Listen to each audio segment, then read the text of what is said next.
Here we go. Part two. Hello. Part two of what? Episode two. Hello and welcome to the madness that's called, I don't know what it's called, Phoenix Podcast. This is my life. Iwana. Oh my god. Okay. I know exactly where I'm going with this. First. I need to ground myself a little bit.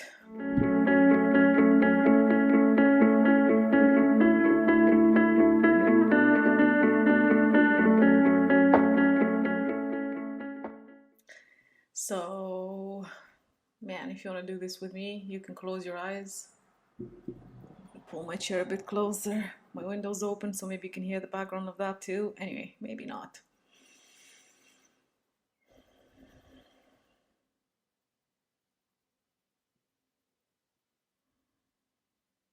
I feel like I need to bring my awareness in my heart, like on a constant basis.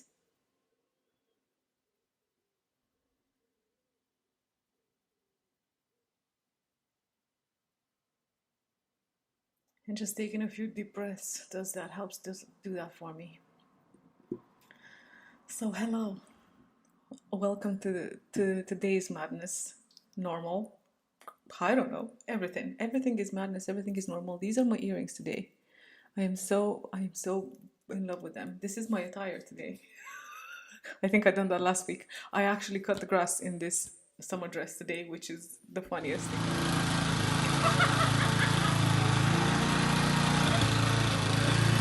Grass needs cutting, so I'm just gonna cut it no matter what. Anyway, hello.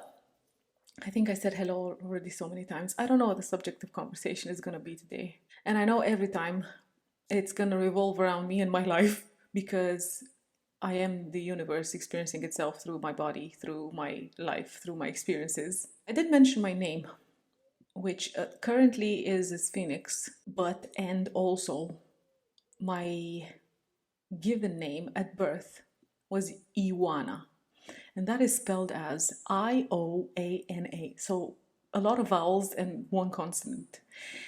And oh my god, it's so funny because it seems like that name, ever since I was born, has had a journey of its own. Of oh god, first of all, when I was born, my parents, especially my dad, wanted me to be a boy. I think I'm gonna close the window. Keep your hair on. So ever since I was born, my dad wanted me to be a boy because my parents already had a girl. So the Romanian name of Ioana is the feminine of the name Ion, which would be John in English, and Ioana is Joanna. So, but in Romanian, people tend to do this thing of your name is something, but I'm going to call you something else altogether. So they make it. There's a what's the name of this thing that people do? It's not pet name. It's something else. But anyway, my dad called me Nika. Nika is the shortening of Ion, because it's Ion, Ionica, Nika. So the end of that, which kind of means I've been called a man's name all throughout my childhood just because my dad loved it so much. And I guess I'm going to look at it as he loved me so much that he really liked that little thing to call me Nika. So I've been called Nika since I was little. And even now I think he still calls me that sometimes. And then going to school, I was never called by my name except my friends. And my teachers would always call me by my maiden name, my surname, which was Korka.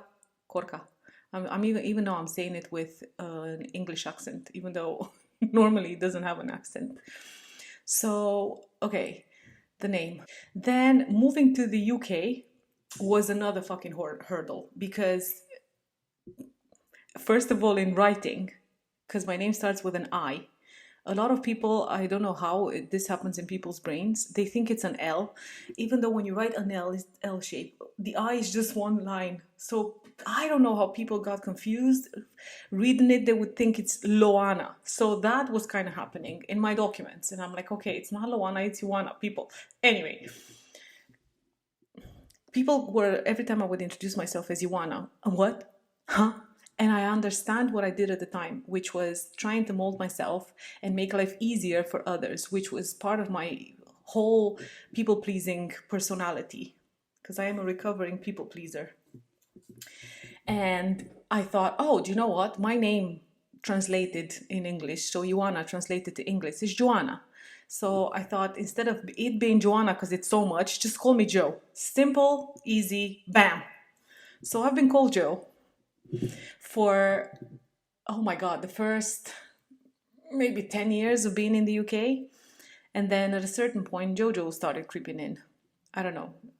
Somebody, I think it was one of my friends at the time, called me Jojo, and then it kind of stuck. And it was near enough at the time when I started my this time around awakening, and it kind of became the name that embodied the spiritual side of me too. So Jojo was the person that I was so far, plus the spiritual side that I had kind of kept somewhere in the background of my head and not paid much attention to.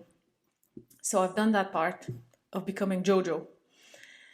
And it's changed into Phoenix, which is like another realm altogether.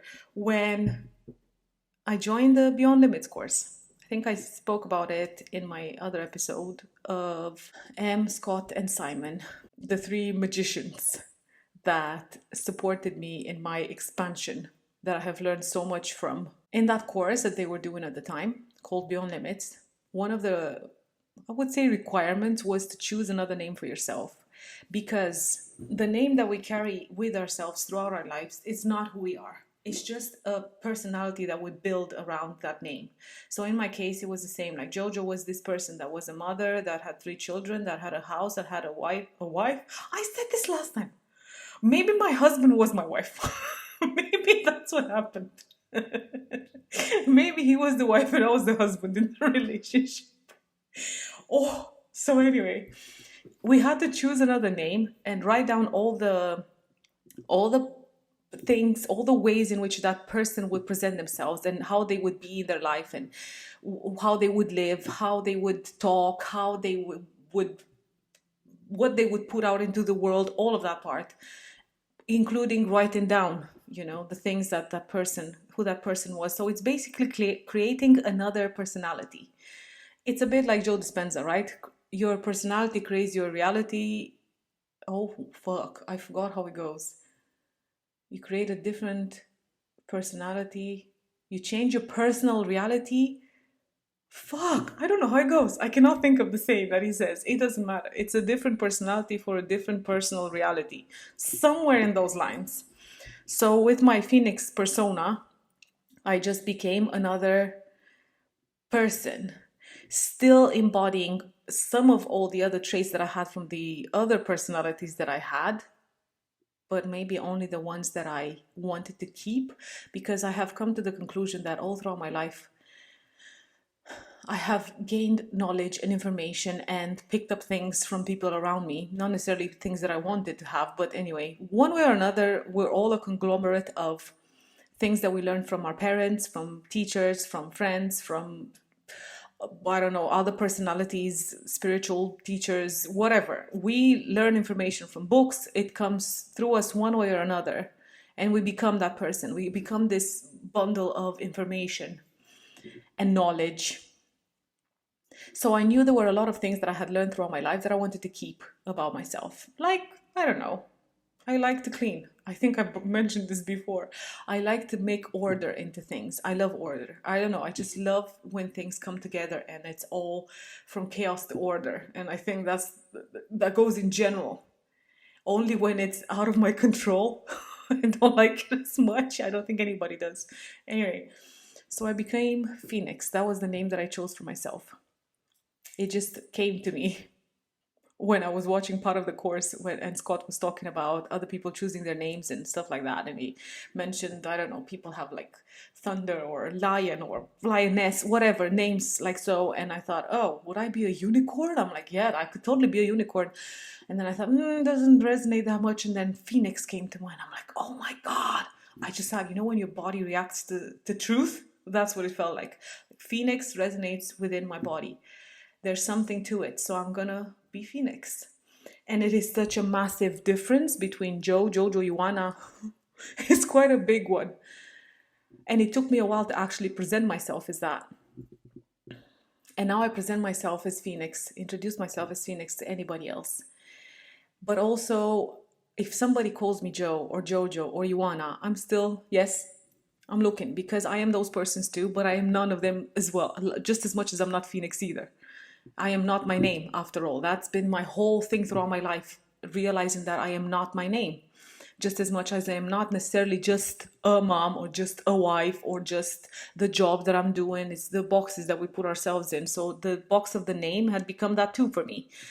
I have come to the conclusion throughout my experience, there's a fucking pheasant in the garden. What the heck? Oh, there's a freaking pheasant in the garden. Oh my. I have never seen pheasants in this part of the world.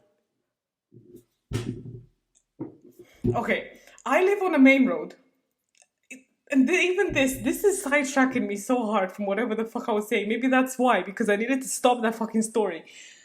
I live on a main road in this house that nobody can find. How is that even possible? Like, I've noticed, even when I first came here, I couldn't find it. I had to get on the phone with the lady that lives here to ask her, where is this place? Do I go this way, that way? Anyway, nobody can find it. Anybody that's trying to find this house, it's at the main road. Nobody can find, which is very interesting. Wow, but then the pheasant is here. And the main road, whatever. This is so weird. I'm gonna have to look the spiritual meaning of a pheasant now.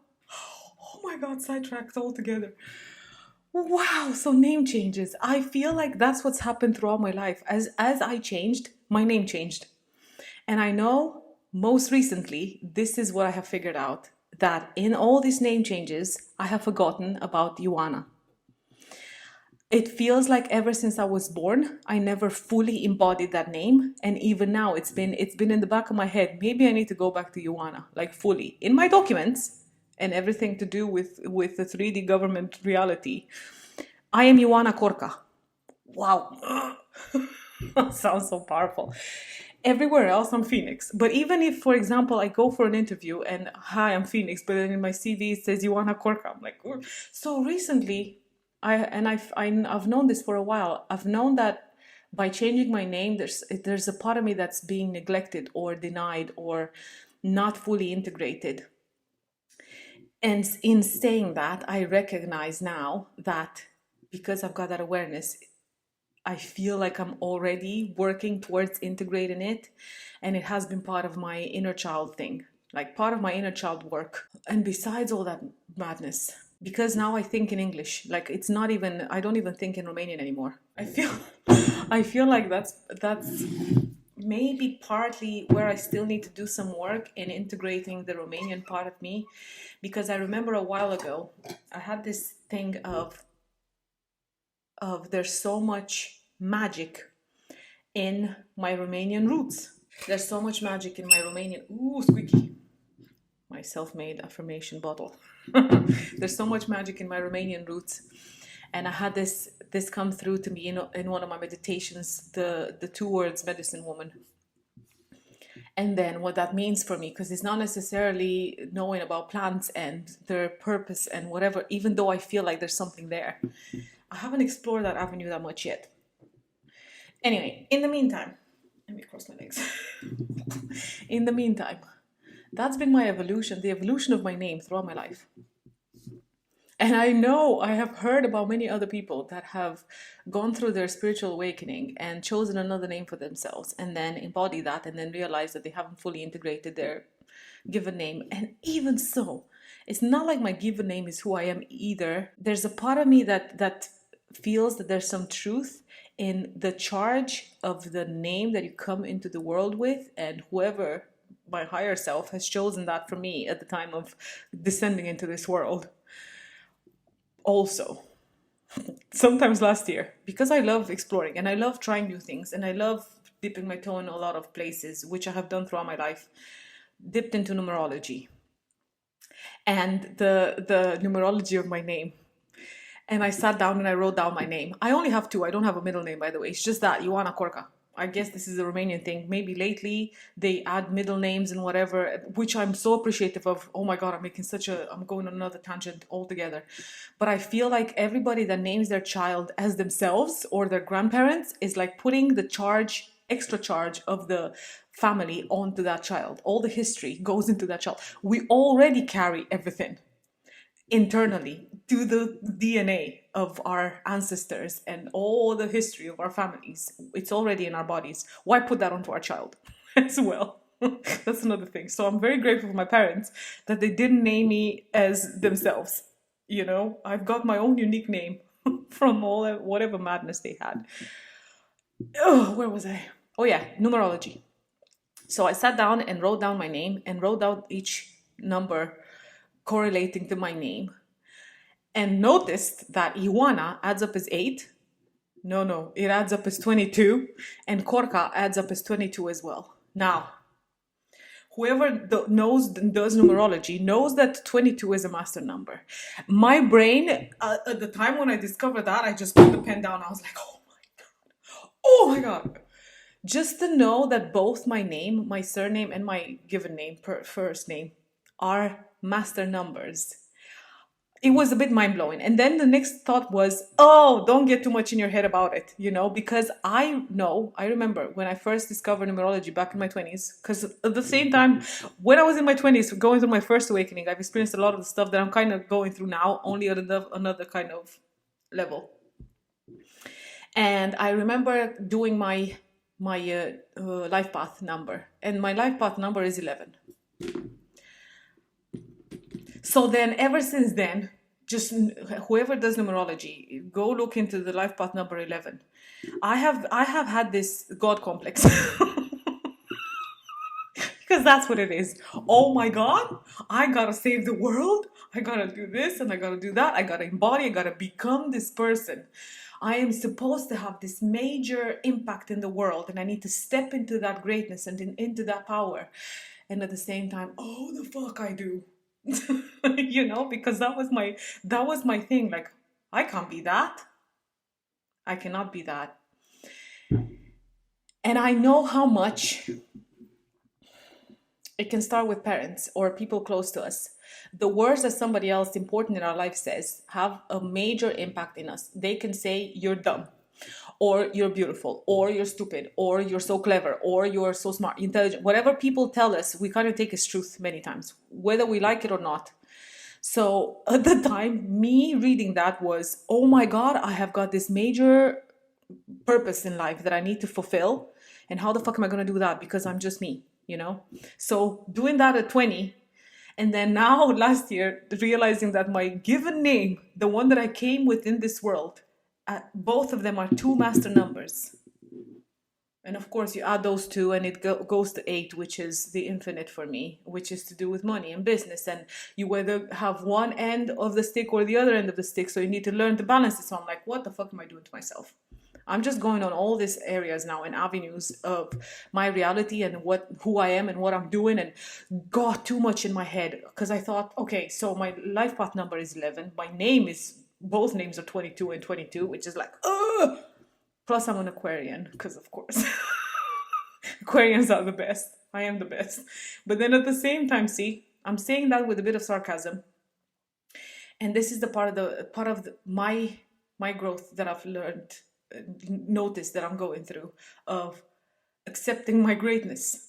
Instead of being sarcastic about it, instead of making it a burden, by the way, because that's what it felt like when I first discovered the life path in 11. I thought, oh, I'm going to give this some meaning and I'm going to stick with it and I'm going to be very hard on myself and I didn't know what I was doing with it. So I just left that altogether and tried to forget about any of that.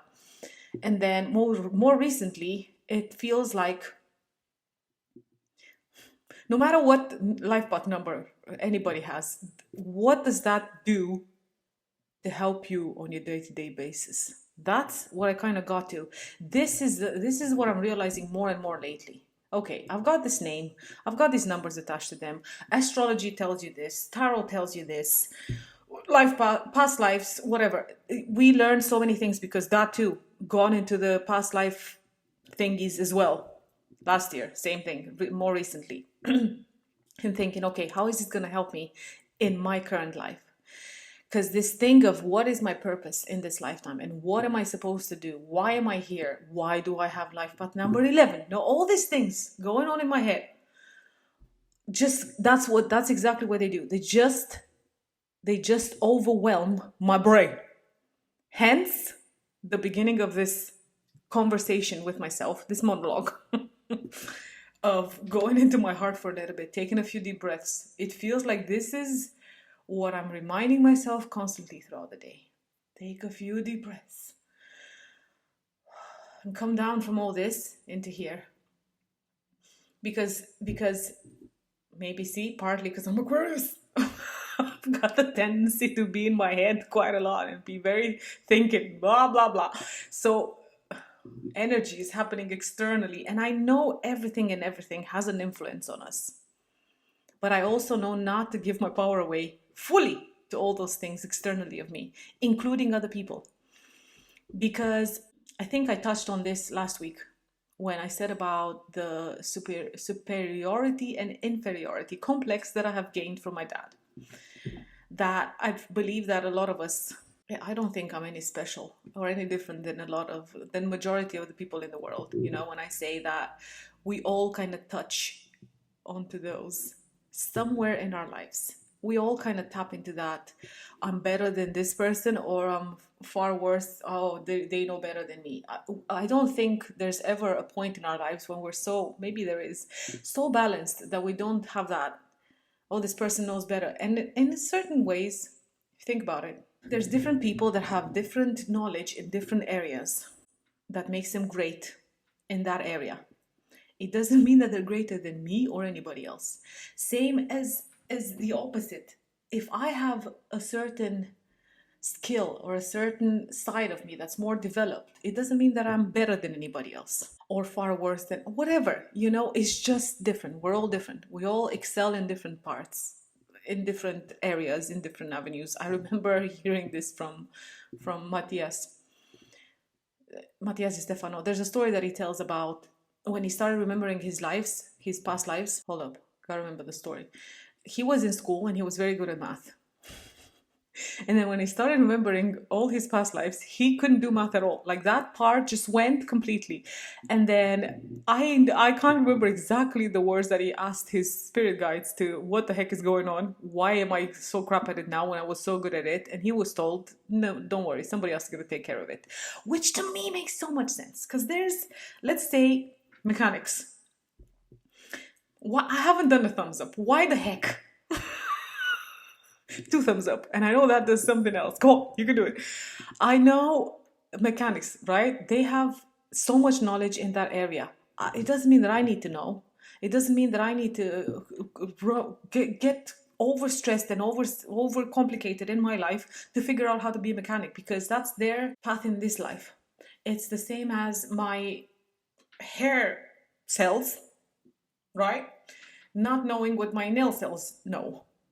They're all different. Everybody's got a purpose and they're all different. It doesn't mean that they all need to be excelling at all in all areas. Like my hair follicles in there don't need to be great as being nail cells, because that's not their purpose. That's not why they're here. They're here to be great hair cells. This is turning into some funny conversation. So I guess that's where I'm at with this madness with my name and purpose and giving power away and all of that. Now on another subject, I feel like I need to pay so much attention to the things that come out of my mouth, because I have gone down the path of forgetting, and I tend to say things and then they're not to my highest good, including about other people. Like I've noticed, I thought I had gone past the stage of being extra judgmental when it comes to other people. And most recently, of course, life is like, you think you're overcoming this? Here, have another one. I'm gonna show you how you're judging really hard. And that's what I've been doing. I've been judging this person that's outside of me extremely hard and talking smack. Oh my god, that's so funny. Behind their back. And realizing that I am so unaware of doing that. How the hell did I become so unaware? It feels like this whole journey of spirituality and integrating different parts of myself. It's just showing me more of the things that I haven't fully accepted about myself. What other areas in my life I'm not fully accepting? You know, what areas am I judging? What am I judging outside of me? That's probably inside of me. Or even if it's not inside of me, why am I judging it? You know? Like what benefit does that have to do to me or to the world in general? Because if I recognize that there's a spark of God inside of me, it means there's a spark of God in everybody else outside of me, which means I'm judging the other people externally of me according to my own limitations. It's like the flow of information of downstream has been suspended. Even that part, it's so interesting because I feel like this is one of the things that I am re-remembering yet again, of the flow of everything runs through me as much as it runs through a tree, as much as it runs through a grass, through a bee, through a bird, through a house, through everything that's around me, through this bottle. There's flow in everything. There's flow of that we call God in everything around me. So where are the parts in which I am stopping myself from that flow? In the judgment. Wow, that's a recently that's literally an insight right now. Insight. That's how I stop the flow. Okay, I'm a bit gobsmacked at the moment by my own insight. You know when you know something logically, analytically, whatever, and you know that maybe judgment is not as good for you for various reasons, but then you know it differently when it integrates in your body. Like it feels like that just happened right now. This is how I stop the flow. This is how I stop the flow of the God inside, outside, all over, everywhere around me by judging. It's like I create a disconnect somehow, somewhere. And I think fear does that to me too, because I know this is another part that overthinking does to me. Because I know in my head, I know so much that I don't use. There's many times when I have too much information that I don't integrate, which is madness, somewhat. What I'm thinking in this respect is I've got all this knowledge, I've got all this information. I know judgment is not good for me. So why do I still do it? Because I forget. But then there's the fear of if I don't allow the flow of life to run through me, oh my God, I'm just gonna derail off my path. So then fear comes in, and I'm afraid of oh God, if I have a bad thought, or if I say something, or if I talk to myself wrongly, I'm just fucking myself over all the time. So then fear comes in, and then here I am again, back in my heart, back in my heart, because I know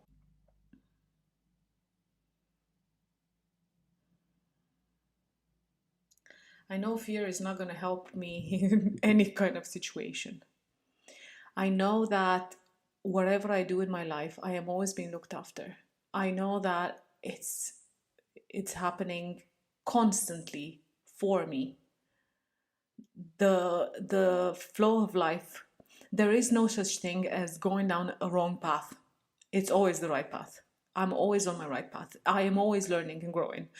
Maybe sometimes quicker, maybe sometimes slower. It's life happens at every corner. Life happens at every moment. Life happens now. I am sat here in front of my laptop. I'm also being distracted by what I see over the road.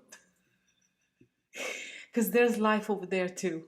There's an old person in front of this house that I don't know what he was doing, like looking through up a tree or something. And it's just like, even that, it's like flow of life is in there too. Flow of life is everywhere. Life is everywhere. Flow happens everywhere. Flow happens all the time. There's flow coming out of my mouth right now. Flow, flow, and more flow. There's flow of everything. I, I have so much flow running through me that I believe that I've got this superpower that I can stop the flow. That's how much flow. Wow. That's how much flow runs through me. I believe that I've got so much, so much power over the flow that I can actually stop it. Can I actually stop the flow of life going through me? I don't think that's a possibility. I don't think anybody can. I think regardless of what we do and what we think we influence and how we influence things, I wouldn't be here. I don't think I'd be here. Would I be here? Would I still be here if I actually stopped the flow of life running through me? I guess there's times when it goes slower, and that's when it gets a bit stagnanty, a bit puddly, a bit smelly. You know, when there's a let's say there's a stream, and in the summer there's too much sun, and the stream becomes a bit slower. I mean, dries up, and there's little puddles forming here and there. And then those little puddles, it becomes water becomes a bit stagnant, and it's like froggy thingies start developing in it. But see, even that, oh my god, even that, life happens in the stagnant too. I'm being mind blown right now by my own insights. Life happens in the stagnant as well. And because look, I just said it. There's stagnant water. But then on a very slow level, things are still happening. Because in that stagnant water, there's still life. Frogs can grow in certain conditions. So life still happens in the stagnant. So now on the grander scheme of things, I am putting this into my life right now, where I feel like things are a bit stagnant for me. And I know it's only down to me. I do have this little bit of a feeling of waiting for somebody else to save me. As much as consciously, I know that's never possible. I know the only person that's going to save me is me. I know I'm the only saving. I don't even know if saving is the right concept right now, because there's nothing to be saved. There's nothing to be saved. I think I got in my head so much of life happens in a certain way, and I have to produce certain things, and I have to present certain things, and I have to do certain things. I got so much in my head about how life needs to be that I feel like I gotta take myself out of the life that I'm in right now to become the better version of myself, which I still don't have any power over. It's so funny because I think I've got so much power over my life. Oh my god, where was I going? So anyway, I'm feeling like somehow I am waiting for somebody else to come and save me. Save me from what, you might ask? From, I was going to say, this lack of clarity of where to go and what to do. But even that, I know I've got clarity abundantly in my system, in everything. I mean, I wake up every morning and pull the curtains, and I am just oh, in awe of how much clarity there is. Like literal physical through my eyes, because I can see with these eyes of mine. Even if it's just that clarity of sight. But the clarity of sight in this case doesn't necessarily mean just the clarity of vision sight. To me, it really means clarity of sight. I mean, it feels like I see beyond what my eyes are showing me. Oh my god. I'm getting the EBGBs. The good EBGBs. Because I do believe, oh my god, I do believe that I can see more than I can see. I do believe that when I allow the flow of life, wow, to run through me, that's what happens. I can feel it physically in my body. Holy moly. I feel like, oh my god, I'm gonna fucking exercise right now, live on this thing. I feel like when I allow myself to just be and just not get in my head and be in my heart and just allow, information comes through. Everything is very clear. It's so interesting because I'm saying this and I'm doing this motion. And I remember, was it last night, the night before? I don't know. In one of my meditations, this is what I saw. I saw the torus field, the apple shape, the core apple shape, that goes through and comes out and then goes out again and then comes through and goes out and comes out again and all doing all this. It was doing all that and I could see it. That happens. Holy fuck. That happens through me and for me and all around me all the time. And I have the belief that I can stop that from happening with my little human mind. Oh my god. And this goes back to circle to the life path number 11 and my name being 2 master numbers and all that stuff. And the idea that I've got a certain divine purpose to fulfill, and knowing that my purpose is just to be. That's my purpose, and to live as authentically as I possibly can. For who? For me. For me. Nobody else. Nobody gives a damn. Nobody cares. Nobody cares. Nobody cares. Who cares? Isn't that great? Who the fuck cares? Who cares? Who cares what I do and what I say? It's only me that gives it some meaning. Who cares that I wear certain clothes, or that I behave in a certain way, or that I have a job or don't have a job, or that I have a certain job, or that I have a certain name, or that I have a certain car, or a house, or purpose? Who cares? Why does it matter? It only matters to me because I give it meaning. Like now, what matters to me right now is that my hands look a bit dry, and that I broke a fingernail yesterday, that one, and that I had to cut all my fingernails, and now I'm appreciating my small nails. I think they look so cute and adorable. But also, what matters right now is that my attention has been brought to my hands because I have been been gardening. This finger in particular has got like a nice thorn inside of there. I can feel it. And I know my body is so clever, it's so smart that it's gonna push that out slowly. I don't even need to do anything. Oh my god, this is another one. Oh my god, I don't need to do anything about it. My body is so clever that it's gonna push it out of my hand. All I need to do is allow it to do its thing. I don't need to rush it. I don't need to figure out how it does it. I just know it's gonna do it. So it's the same as everything else. Can I just know? Do I know? Do I know? I do. That everything happens exactly when it needs to, and when I truly believe it, and when I truly know it. Because believing and knowing is different. When I truly know that something is there, where I was gonna say waiting for me, but it's now waiting because it's now. When I truly know and feel that in my body, that everything that I ever want, need, would like to experience in my life has already happened. It just gives me this relief feeling, you know? When you have that peace that you're searching for and the happiness that you're searching for, I am searching for peace and happiness. I can just be happy right now. Am I happy right now? I totally am. I feel so calm right now and okay with everything and where life is going and how it's presenting itself. I feel okay with having this thorn in my hand and knowing that it's going to come out, because I had another one in one of the fingers that I've acquired last week going through the garden and doing whatever in the garden, and it just pulled itself out. And I know that that goes for everything else. I don't need to worry about anything. And I have experienced this throughout my life anyway, and got to the conclusion of whether I worry or not, things still happen. What's the point of worrying then? Can I just put the worry aside and just be happy in the meantime? And sometimes it's easier than others, but maybe even that's still a story that I can change. What's the new story? That I believe more that things always happen without the need of worry. that I can just be happy and just know that things are happening for me, through me, in my life, whatever. They're happening now. I listened to this little bit of podcast, lot of podcast, Robert Grant, talking about some encounter that he had with some beings that told him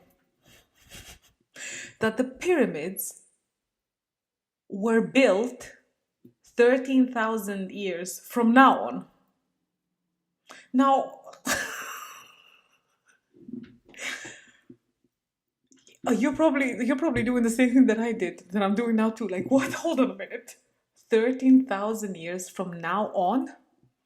So the pyramids that are already on our planet now have been built 13,000 years in the future. Isn't that just fucking great? Isn't that just great? Isn't that just fucking great? Because this is what I'm thinking right now. That is the most miraculous, marvelous thing ever anybody could ever do.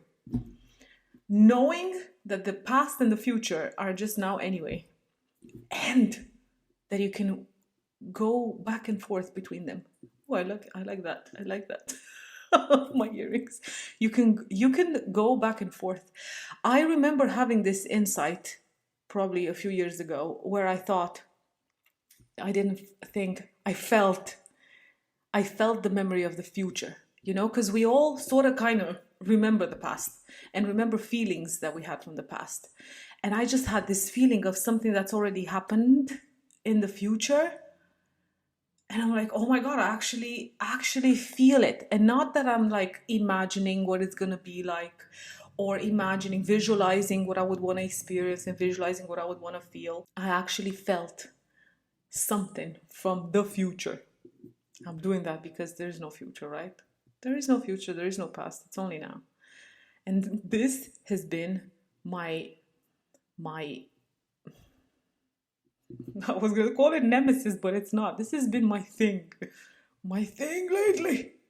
Can I just be now, be now, be now? Because my tendency is to want to know how things are gonna happen, or like I said, I want to be saved because I feel like where I am right now in my life is not necessarily the best place of my life that I've ever been in. It feels like I'm waiting for waking up one morning and being like, oh, finally, you know, that's what the feeling that I've got now. Instead, I'm waking up every morning and thinking, oh shit, and then I have to remind myself, what's the new story again? What's the new story? What's the new story? I can't keep telling the story of the past. I cannot keep telling the stories of my past. So, what is the new story? Everything is happening right now. And as much as I as the human self wants to freak out about shit and wants to be saved and wants to be shown and wants to know, I know that I can never know. I know that all I can know is, how do I feel right now? How do I feel right now? How do I feel right now? Do I feel grounded and peaceful? Isn't it just great to know that I can just switch my energy right now, like just like that? And I also know some days are easier, some days are not as easy. And it's only down to me and how much I allow myself to feel, how much I allow myself to grow, to expand, to experience. How much do I get out of my head of being a child? Because that's what the energy of this is like sometimes. I feel like I'm a baby throwing toys out of the pram of fuck you, fuck you, fuck you too. I don't want to hear it. I don't want to know. I don't want to be part of this reality. This is exactly what these are some of the thoughts that are going in my head. I can't do this. I cannot do this life this way. And also knowing, yet again, okay, you don't want to do it this way. Well, how do you want to do it? And then I ask myself, well, how do I want to do life? What do I want to experience? And I'm like, I don't know. Somebody else needs to show me. So there's that going on in my head. And then that's when the heart comes in of, can I just freaking breathe right now instead of worry and going down the path and the stories and all of that nonsense? I think I'm done. I know I'm done. Oh my God, I'm gonna watch this back and be like, holy fucking moly. There's not much sense being made in here, but I'm sure there is. I'm sure I've had moments of greatness. I'm sure I have moments of greatness all throughout my day, every day, all throughout my life, without even realizing. That's it. See you next week.